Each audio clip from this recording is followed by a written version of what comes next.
Hello and welcome to this very special interview. With me is the President of Brazil, Mr. Lula Da Silva.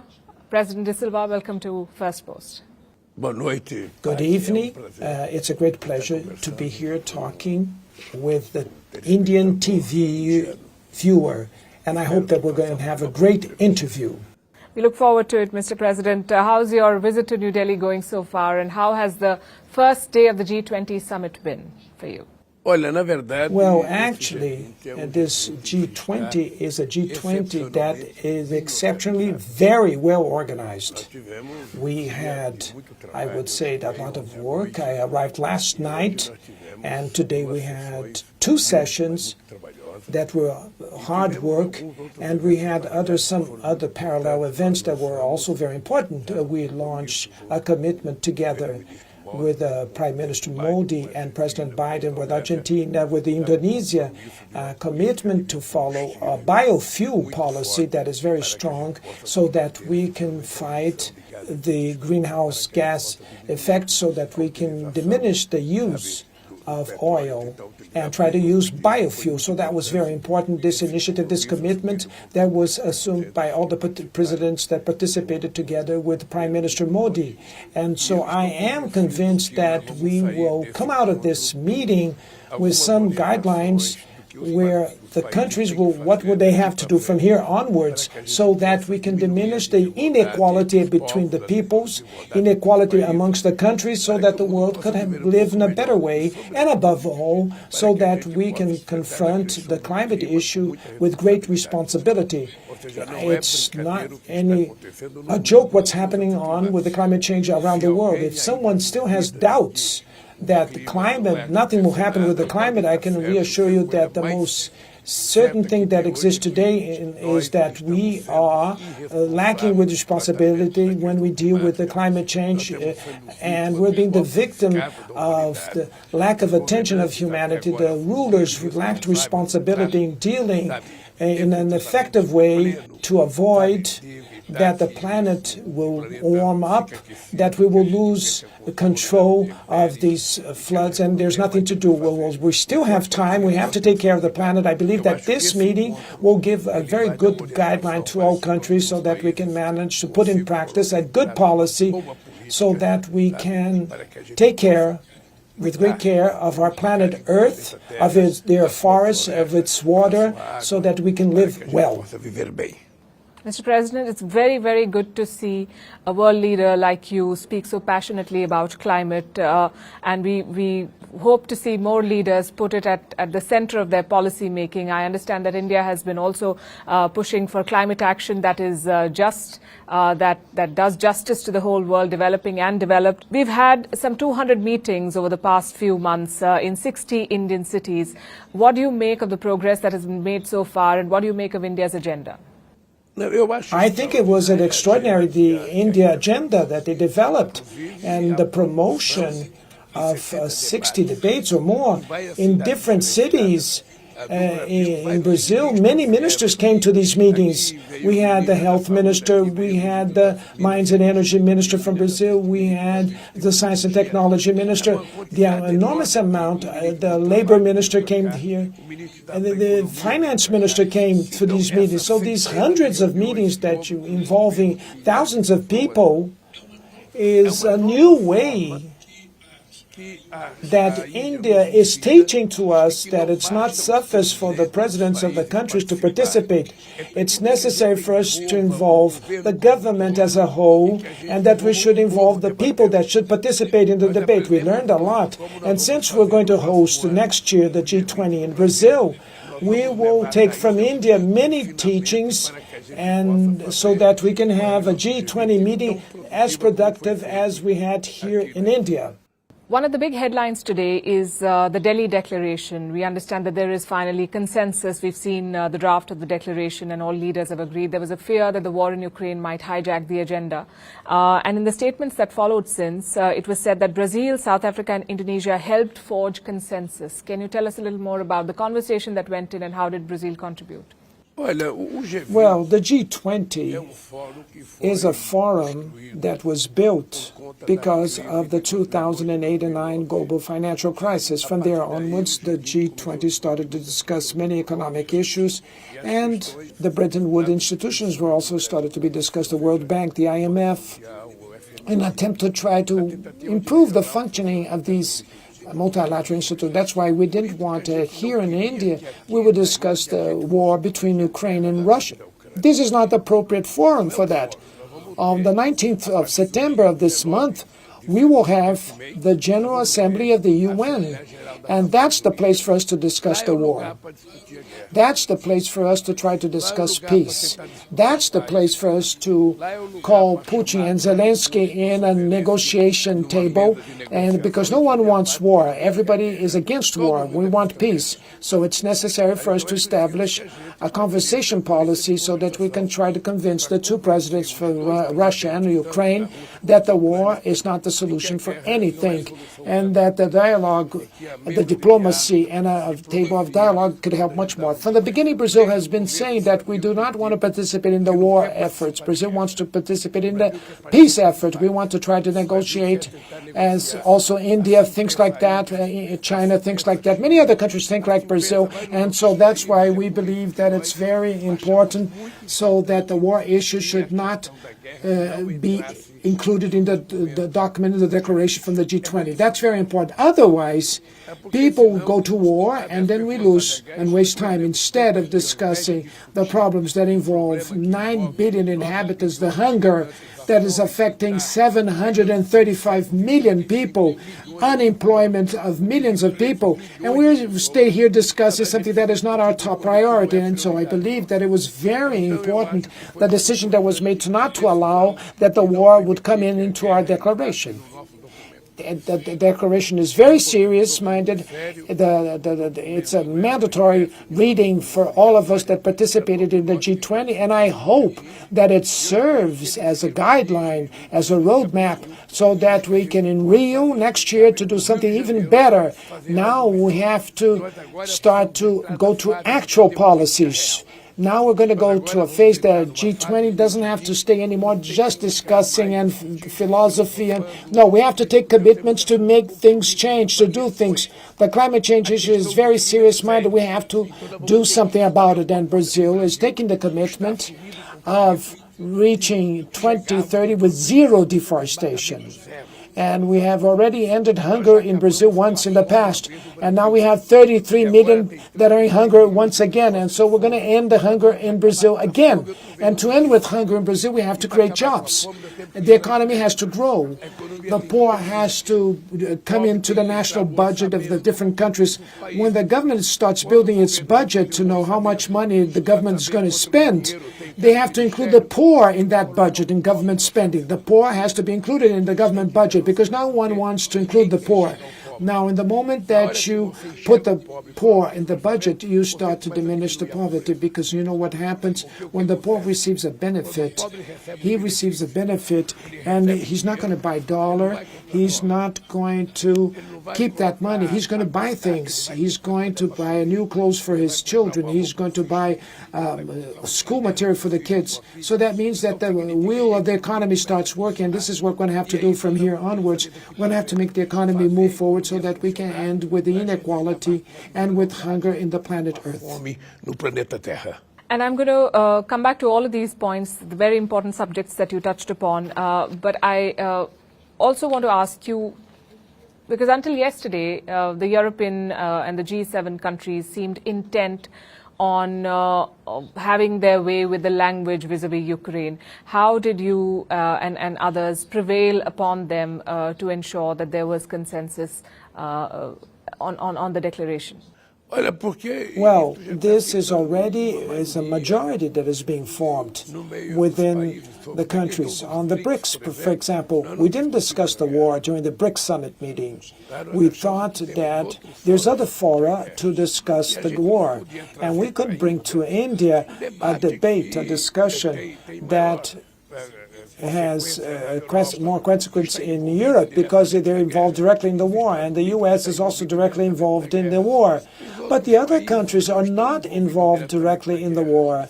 The other countries are involved in policy for peace, to develop a policy for peace. We have to talk about peace every day. So that's why we are already discussed with all the European heads of state and government. I discussed twice with President Biden. We do not want to discuss war. We want to discuss peace.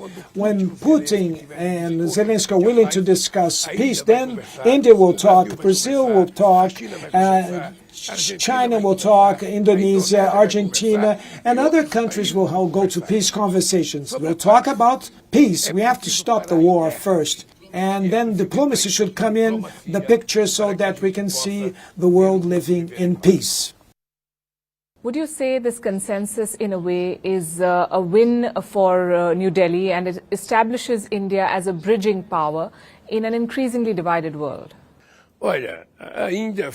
India will always be a power. It is a country that has a tremendous 1,000-year culture. It's a country that was already colonized, a country that managed to get its independence with the most extraordinary figure after Christ, which is Mahatma Gandhi. It's a country that has 1,400,000,000 inhabitants. It's a country that is the sixth largest economy of the world, a country that managed to build a cheap rocket and reach a part of the moon that not even the Russians managed and the Americans managed to go to that part of the moon.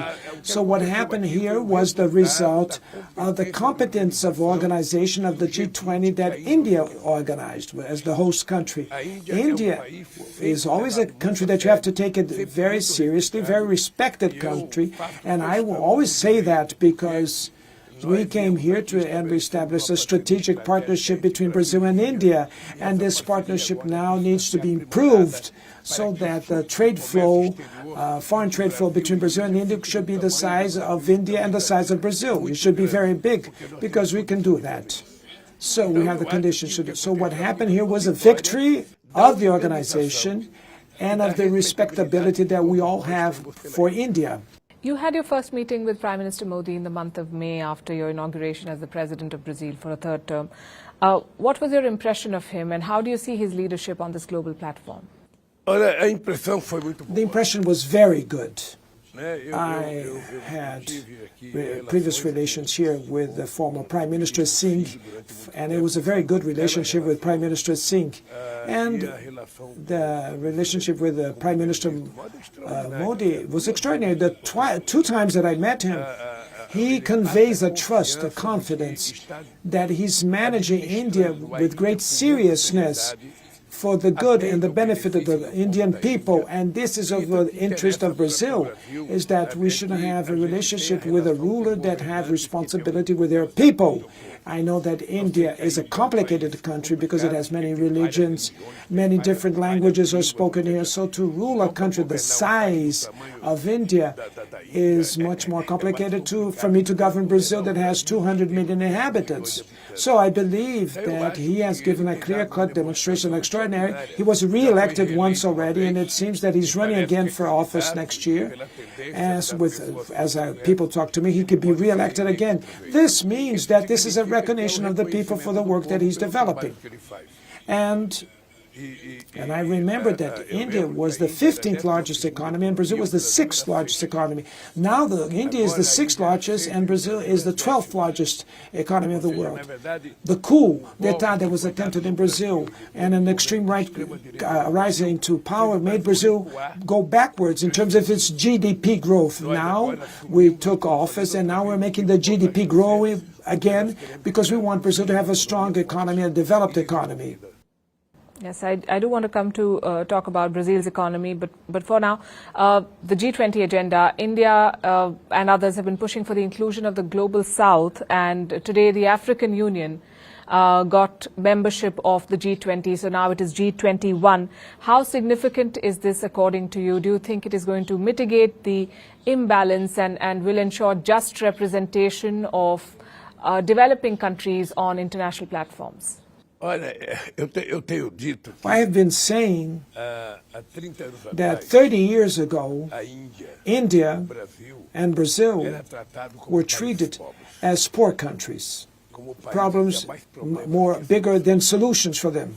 After that, Brazil started to be treated as third world country, and then we started to be treated as a developing country. And now we're part of the global south.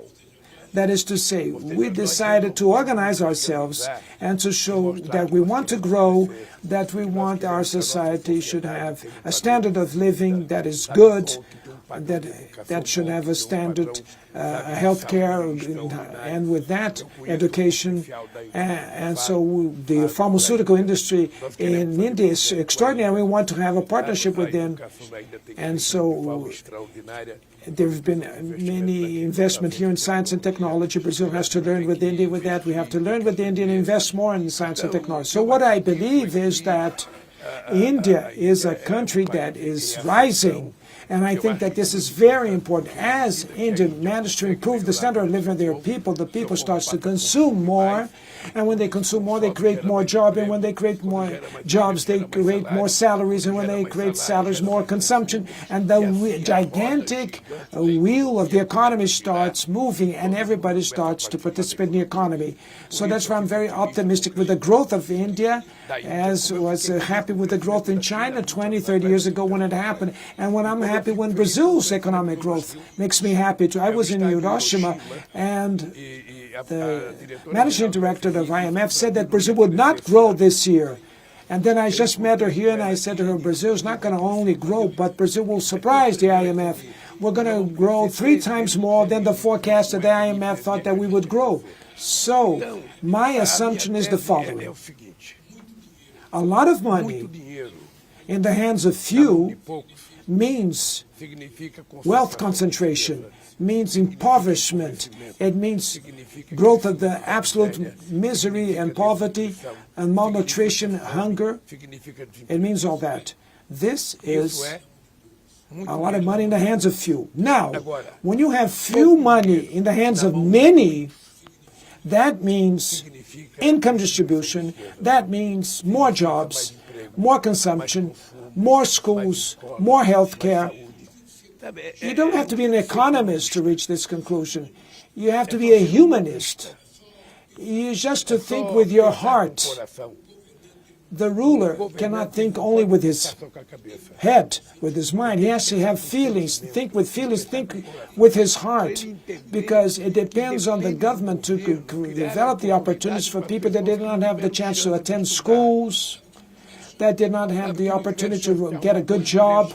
It is the government, the state, that should, the one that should guarantee that these people should have access to what is elementary in life, and that what is written in the Bible, it's written in the Constitution, it's written in the Universal Declaration of the Human Rights. And that's all written, and that's what the governments have to do. They have to abide to that. And so I'm very happy with the rise of India, the economic rise, and with India's participation in the international multilateral fora, because it has an important role to play. The G20 is essentially a forum to discuss economic issues, and China is the second largest economy in the world, and Chinese economy is not in a very good phase right now. China is also increasingly isolated politically.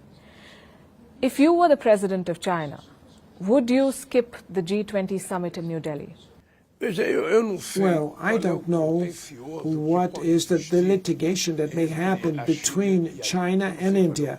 I don't know what are their conflicts. If I was the president of China, I would have come to the G20 meeting. Why? Why so? Because it's very important for us to participate in these fora, because we need to greet people, shake hands, look in the eye of the people, to have bilateral meetings and have direct conversations and discuss the interests of your country. Now, look, even China now, the way it is, it's still a country by the strength of its economy It's the balance of the world. Brazil is not part of those that advocate a new Cold War between the U.S. and China. No, we want that the economy to be developed, that all the countries should go, create jobs. We don't want any kind of litigation or conflict. We have to understand that society needs, civil society needs harmony, hope, peace. That's what we need. We have to talk about peace and love and start, instead of talking about hate, divergence, we have to talk about something called solidarity. And this is what we're lacking now, on this heart in politics every day. So that's why we have these extreme far-right groups in many parts of the world. So I regret that President Xi Jinping didn't come. I don't know what problem, what was the reason, but I just was with him at the BRICS summit meeting in South Africa. And it was very important his participation in that summit meeting. So I'm very happy with China's growth too. And I'm very happy with the growth of any country in the world. Now, what is truly important is not only to grow. What is important is that this growth should be distributed for the people. Because if the growth is not distributed to the people, it's concentrated in the pockets of someone, or some people. So it's necessary that this growth should be distributed so that civil society should participate in the results of that growth that it helped to produce. This is the way that democracy works. Everybody wants to eat.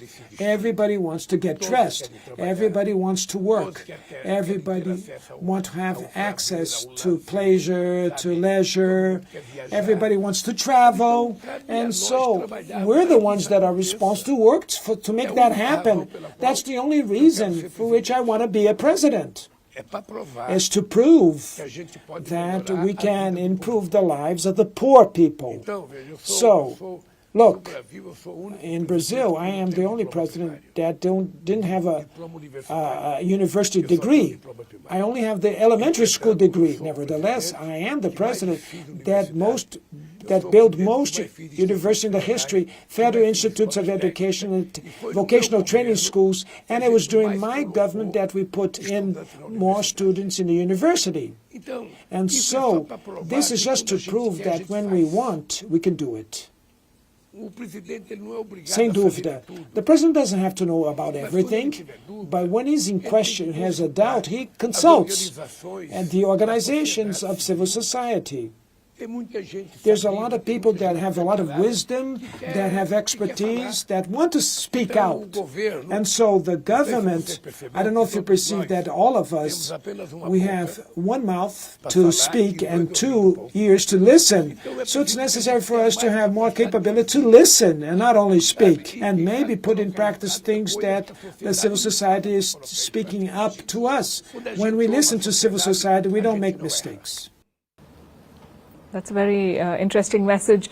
We should have the ability to listen more and speak less, you're saying. I wonder if that is a message to some leaders as well, to some countries. The U.S. has called China a spoiler. Do you agree with that term? Well, I believe, I don't see very well this fight between the U.S. and China. I don't think it's a good thing, because it seems that this is an attempt to create a new Cold War. The experience of Cold War was not good for humanity. It was not good for the countries, the Cold War period. And so I believe that we won't have another atomic bomb, another nuclear war, but we won't have the Cold War either. Humanity needs peace. A country can only grow if it has peace, if it has investments. They can build new highways, new railroads, new buildings, new schools, new universities. But when it's in war, you don't build anything, you just destroy. And what you did at the cost, at the expense of the sacrifice of millions of people, is destroyed by a bomb. And then you have to rebuild again. And so I would enjoy that the U.S. and China should also do well, and the world should stay calm with tranquility. Everybody should work not only to build peace, but also to build the growth and the economic sustainable development. Now that this issue is coming of wind power and solar power are coming strongly now, and that people are thinking to build a new energy matrix with climate change so that we can take care of the planet because we're to avoid the greenhouse gas emissions and a low carbon agriculture. We have to be united to do all that. We have to be united. We live in this under the same house. India lives in a house. I live in another house. Biden lives in another house. Xi Jinping lives in another house. But it's the same house. It's the same world. There's no way for you to escape. If this boat goes down, shrinks, everybody will go down. And so, for God's sake, let's stop with the divergence and let's seek for consensus. Let's stop thinking about war and think about peace. Let's stop conveying hatred and convey love. And let's take care of the poor people, the working class, the working people, the ones that did not have an opportunity in their life because the government, the state did not allow them to have an opportunity. Because no one is poor because they want to be poor. No one makes an option to be poor. No one is born and says, I want to be poor when I grow up. No, everybody wants to live well. Everybody wants to have a good job. Everybody wants to study. And it is the state, the government is the one that has to guarantee to make that happen for the people. This is what I believe in. This is what guides my life. And this is what I've done under 2 terms in my previous terms in Brazil, the president. This is what I'm doing the 3rd term as president. My political preaching is for peace, for love, for development, and for the distribution of the benefits for all the population. Mr. President, can there be peace when one player or one member of the House that you mentioned does not respect the territorial integrity of others? You mentioned balance of power. That's a term that you also used in your visit to China earlier this year, which was a high-profile visit. China is increasingly seen as an expansionist power in the region, and it has territorial disputes with practically all its neighbors. In your private conversations with the leadership, do you impress upon them the need to uphold a rules-based order? Let me say something to you. Brazil has borderline with all South American countries. We have almost 17 million square kilometers of borderline, and we have no conflict, no litigation with any country, and we don't want to have such conflict or litigation.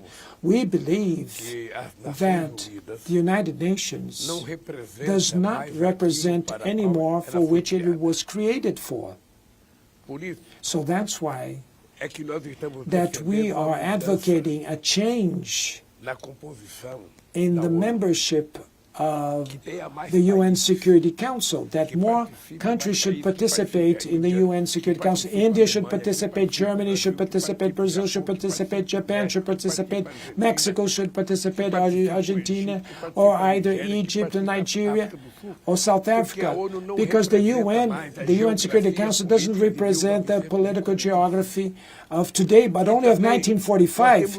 And we have a UN Security Council that are the 6 permanent members that are, there's the ones that have atomic bombs, they're the ones that sell weapons, there's the countries that go to war without consulting anybody. It is true that Russia invaded Ukraine without consulting anyone, and the U.S. invaded Iraq without consulting anybody. England and France invaded Libya without consulting previously anyone. And we believe that it's possible to respect the fundamental principle of the United Nations. Brazil is 100% against the invasion of territorial integrity of any other country.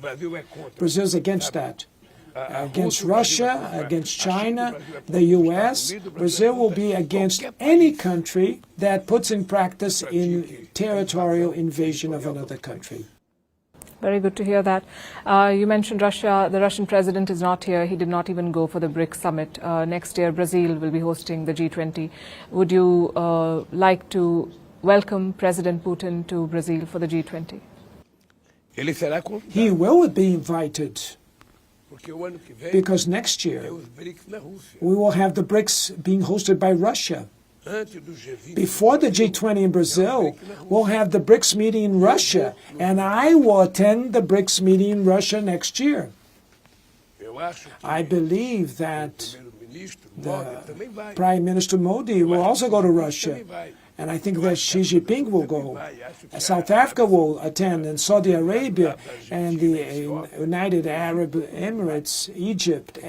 Everybody's going to attend the BRICS meeting, and then I hope that they also come to Brazil's G20 meeting. Brazil, they will feel a peace environment in Brazil. So they're going to feel that in Brazil, we enjoy music, we enjoy carnival, we enjoy soccer, but we enjoy peace. And we like to treat well people. So I believe that Putin can go easily to Brazil. You're signatories to the Rome Statute, though, and there's an arrest warrant against him. Well, what I can say to you is that if I'm president of Brazil, and if he comes to Brazil, there's no way that he'll be arrested. No, he will not be arrested. No one is going to lack respect of Brazil. If you will arrest someone in Brazil without the authorization of the government, you will not respect Brazil. People have to take seriously the country of Brazil and its independence. Of course. Your government refused to supply weapons to Ukraine, and in the past you have criticized Western military aid to Ukraine, saying that this has prolonged the conflict. Would you say that the West, with its continuous military aid packages, is part of the problem in this war? Let me tell you a short story. In 2022, was spent $2,224 billion in weapons, in arms. If this money had been spent in education, fighting hunger, investment in social inclusion, certainly the world would be much better than with the war in Ukraine. So it's for us to use the good senses of the people, the common sense of people. If you have awareness before you go to war, if you have your senses, use all the conversation mechanisms or facilities that may exist. Have a meeting, 2 meetings, 3, 10 meetings, whatever. The only thing that you can't do is go to war. When the U.S. went to war against Iraq, I was talking with President Bush in those days on December the 10th of 2002. I was not president, but I was president-elect. And I told President Bush, President Bush, Iraq, they don't carry chemical weapons. The general director of the UN Agency for Chemical Weapons was a Brazilian ambassador. And he said, there's no chemical weapons in Iraq. And then the lie was told by the American government and by the Iraqi government that said they did carry those weapons. Iraq was lying because they wanted to sell a force that they didn't have. And the U.S. was stubborn and went to war with Iraq. Until today, the chemical weapons were not found in Iraq. The chemical weapon had led to the murder of Saddam Hussein. So you need a lot of wisdom from the human being. War is not of our interest, of the human beings. And then another severe thing that is happening are the blockades, the sanctions. For example, the blockade against Cuba is 60 years already. The embargo against Cuba and the embargo against Venezuela, the embargo against Iran. An embargo is a weapon that is worse than a bomb.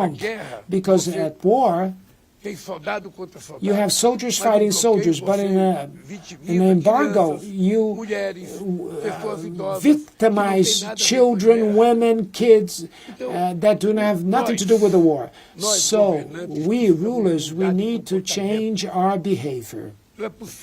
I can't imagine that Cuba has a blockade, an embargo for 60 years long, and that people don't manage to survive well in the way they want to live.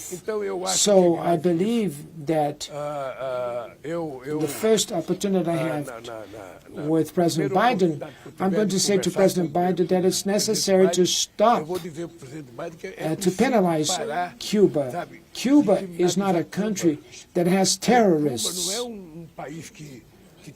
I've been going to Cuba for more than 30 years. I've never seen any action of the government to give incentives to the terrorists. You have to take out this charge against Cuba that it's a terrorist harboring country and get rid of the embargo to help them survive. There's no explanation. I didn't agree to the embargo when I was 50 years old. Today I have 77 years of age. And it's been all for 27 years. I don't understand why the embargo continues against Cuba, because there's no mass weapon of destruction in Cuba. So it's necessary to find other ways to do politics in the world. The planet is becoming overcrowded, and soon we will be 9 billion people. And the raw material is the same. The geographic space is the same. And so we'll have to learn to live with peace. We're going to have to learn in harmony. Otherwise, we will destroy ourselves. And the human being, I should say, is the only animal on the planet Earth that do things to cause damage to themselves. And so we need a civilizatory process to reintroduce civilization so that humanity could live in peace, in harmony, and with tranquility. That's what we need. This is what I wish for the world. This is what I wish for my country. And this is what I wish for the people that participate in the multilateral institutions. The IMF has to help people. It cannot penalize people. The World Bank has to have people and not penalize people. The poor countries. Let me give you another example. The African continent has a debt of $800 billion. You can't pay back that debt. It's unpayable. So it's necessary first to find a way to transform this African debt in investments for infrastructure, where the countries could be lifted from poverty and grow and have the prospect of participating in the wealth of the world, having a share of the wealth of the world. It's not difficult. It's only for us to think a little bit with our heart and not only with reason. You've spoken about, you call them the blue-eyed bankers, the IMF and the World Bank and their policies, and you're saying the sanctions are not the way to deal with the situation. Do you think that the current approach is going to precipitate an economic downturn? All of us, we have to take responsibility. Brazil, when I was there, after almost 4 years of a disaster, where Brazil was governed by a fascist and that was only preaching hatred, and he would tell 11 lies per day. And I think that he has liability for half of the deaths that we had due to COVID-19 in Brazil, because he denied the vaccines. He said that he didn't believe in the COVID, and that if someone took a vaccine, it would become a crocodile. He would give recipes, prescriptions for medicine that had nothing to do with the COVID-19. So the world needs to get rid of these people. And the people need to have, as a rule, people that have sensitivity, people that believe in the human being, that are humanists, people that do not want the evil for anybody. And I'm not obliged to like anyone or someone. No one is obliged to like me. But what I want is that people should respect me as I am, and I should respect the people as they are. And that's what I want. Each one should have the religion that they want. Each one should be the fan of any sport team that they want, vote for whoever they want to. When the electoral process is over, We have to rule for all, govern for all. You have to govern for the rich and the poor. Now, you have to do what my mother used to do. A mother does not let one child to eat more and earn more than the other. So in government, you have to treat everyone with equal conditions with a gaze to the poor. The poorest ones are the most people that don't even want, that need more caress, more warmth, that need additional aid. That's how I think that the rulers should govern their countries. Coming back to Ukraine, do you think now is the time for a negotiated settlement? And would you like to play mediator between President Zelensky and Putin? No, I believe that the time has passed. I believe the two presidents still think each one is going to win the war. So when some side thinks that they're going to win, they don't want to negotiate it. And I regret all the deaths that you can't come back for life. No one will give back their lives that were lost. I regret deeply almost 8 million people that are shifted or had to move outside Ukraine, that fled and trying to live in other countries. I regret the destruction of the material goods that people themselves built. And so I believe that every day, all the time is peacetime, and no time is wartime. No. If it's necessary, if I'm invited, if I'm called, if I have a contribution to give, I would enjoy to participate together with India, together with China, together with other countries. But it is important that the U.S. and the European Union should have the willingness to help us to build peace. I understand the speeches of each one from Europe, because Europe is very close to the war, and I can understand their speeches. And I understand the U.S. too, that it seems they have a lot of against Russia. I have nothing against anybody. I want to do well with the U.S., I want to do well with Russia, and I want to do well with India, and I want to do well with China, and I want to do well with my consciousness and with God. Of course. You attended the BRICS summit last month, and we saw an expansion of the BRICS. There was a report, or many reports, that said that China wants to create an anti-Western bloc, and that's the direction that it was taking. I understand that some countries were not on board with that idea. You endorsed the idea of a BRICS common currency to take on or to replace the US dollar. Are you happy with the direction that this grouping is taking? Well, first of all, I did not endorse of a common currency. Brazil proposed the idea for a long time for a need of the countries to build a currency so that they don't need the dollar. I can negotiate with India with my own currency and India with their currency. The same thing, my currency with the China's their own currency. The Europeans created the euro. Why can't we create a new currency for trade? But we'll keep our own national currencies. What we did was to allow that the finance ministers of the BRICS countries have 1 year to find a solution for this new currency. And we do not want to confront anybody with this idea. We don't want to go against the G7, because I'm also a guest at the G7. I participate in the G20, in the BRICS meetings. I participate in the IPSA, which is a group, India, Brazil, and South Africa forum, that China does not participate in the IPSA.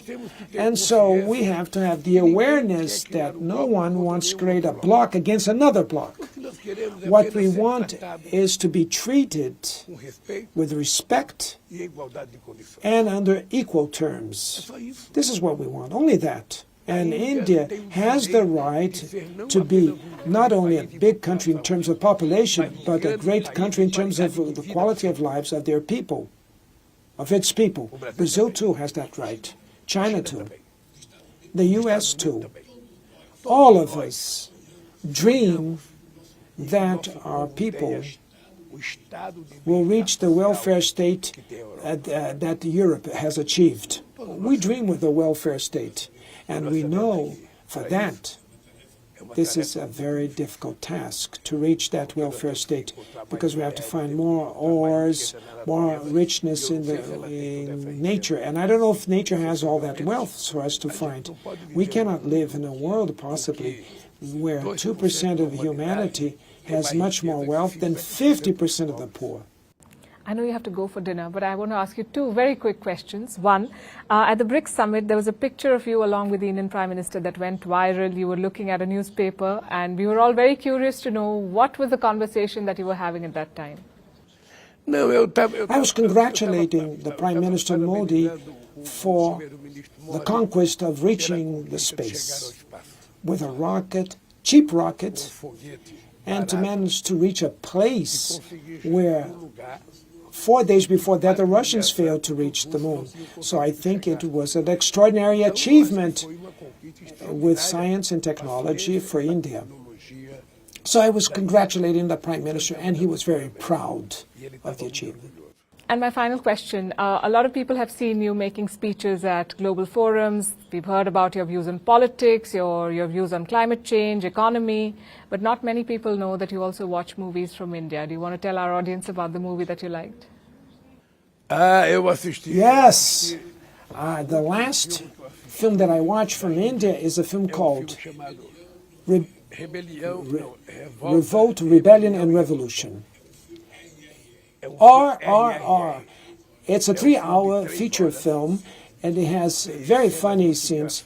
There is beautiful dance in the film, and there is a critique, a deep critique to the British control over India and conquering India. Sincerely, I believe that this film should have been a box office here in India, and I believe that it should be making success around the world, because everybody that talks to me, the first thing that I say is, have you watched the 3R film? Revolt, Rebellion and Revolution. And so many times we see that the Indian film, and people don't even know that India has good movies, a good movie industry. Many times people are not aware of that movie industry, that they have good films from India. So sincerely, I enjoyed very much this film from India. The political side, I enjoyed also the dance, the joy that was shown in the film, even when the critique is done in a very humor. The critique is perfect, even using humor. So I congratulate to the directors of this film, to the artists, because it enchanted me. Well, India has a fantastic film industry, and thank you. Through you, I'm sure the audience across the world will also know about it a little more. Thank you, Mr. President, for your time and for your thoughts and for answering all the questions that we put to you.